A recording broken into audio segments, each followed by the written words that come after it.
The police fashion show does. Oh. Wet prints, that was another one. Okay.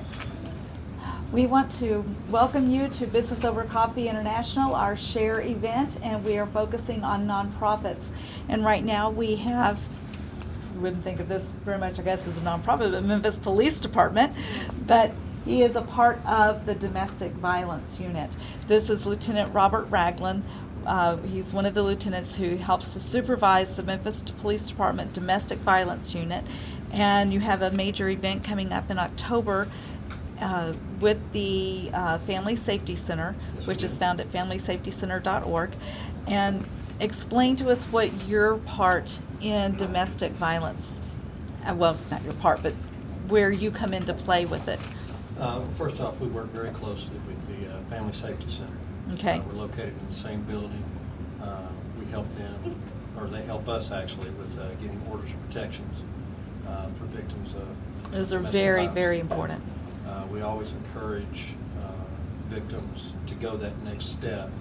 You'd be surprised the number of victims we have that they have a long history, and it's continuing. They're staying with the same partner, and the violence continues. We see often an escalation of violence, like many crimes. It starts out small, is forgiven, if you will, or explained away, and the crime continues.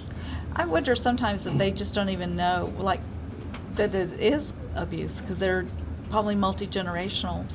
Some of it is, and of course, it can start as something not simple per se, but emotional abuse. It might just be, yelling and talking down to the person, and then often it escalates to physical violence. Okay. And what signs should we be watching for, and at what time do the police need to come into play? Anytime there's even a possibility of domestic violence, we want them to call, because there are so many programs. We work, like I said, very closely with the Family Safety Center, the YMCA, Family Help Center, all these people. There's counseling, there's help groups. One of the things we deal with every week is they're telling us about cases where the person's, their history, they have a point system, and when they hit a certain point, they want to refer them to different agencies to get help. And unfortunately, a lot of times, the women and men as well, they don't want to get the help because they're still part of the shame. They don't want to admit that there's problems in the relationship. But the really big impact is on the family, and that's what we see as police as well. What you mentioned, the intergenerational, you'll have children that are then brought up in these types of relationship, and they think it's normal for This is how everybody's family Right. is. Yeah. Right, and the violence, the injuries, the cost for Tennessee last year was $33 million for medical cost of victims, so it's staggering. Our department alone handled 59,000 calls for domestic violence. Just And in a year? That's, yes, That's a lot. it's a lot. That's like 1,000 a week. Yes, and all you have to do is listen to the radio at night and the calls that are going out, and easily over a third of them are domestic violence related in one way or the other. And that can also include just vandalism, the boyfriend or girlfriend, whoever comes over and damages their property. That's domestic violence as well. Yeah. It's not a thing that we need to be doing. We had a school that my kids went to in California. Whenever we would have an event and we had leftover food, we would take this food over to this house that was very secret. No one was supposed to know what that house was and where it was. I'm assuming Memphis has that type of a house too, and all you have to do is call the police department and the police come and take you there. That's what this was. Right, a women's shelter. Yeah, the shelter. And it's not publicized. We have one. Unfortunately, it's we can't take in as many people as we want. And there's always more demand for resources than you have. But yes, we do have that, and it's for women and their families. Generally speaking, can be men as well, but generally speaking, well, that shelter's for the women, where there's continuing violence and the woman wants to get away from the partner who's, injured. Yeah, yeah. And we want to get the children protected. That's the important thing. And that's the police are not the bad guys. I just have to stress that so much. You are the ones that come in and pull them out of the, well, not pull, wouldn't say pull, but help them get out of the situation. Yes. And you can provide that protection that they need. And there again, we work real closely with the Family Safety Center, and that's much more low key, if you will. And it's not the police, but they've got counselors, guardians that help them in court. They'll actually go to court with them and help them through the process, because it can be. Oh, that's amazing. Can be very intimidating and demeaning, if you will. Yeah, that's amazing.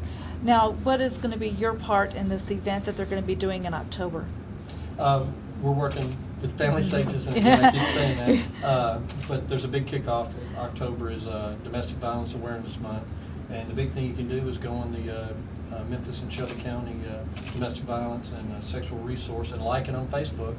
And you'll get updates. And there's going to be several events all October. Are y'all going to need volunteers to come in and help, or you just need people to be there? We'll always appreciate volunteers. But yeah, sure, people come by and see what's going on and what resources are available. Okay. Is there anything else that you want to just let us know about that situation that maybe we're not aware? Or that number was staggering. I had no idea it was that high. Report the incidents and follow up.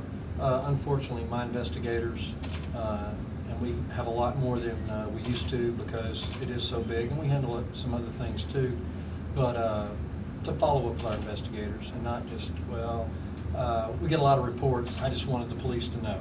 Okay, we know about it, but if you're not going to cooperate with us or the Family Safety Center, they run the same things that we do.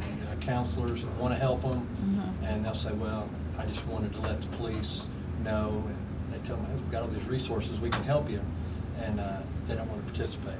And there's a lot of resources that they can take advantage of that can help them, either overcome this or work out their problems with their partner.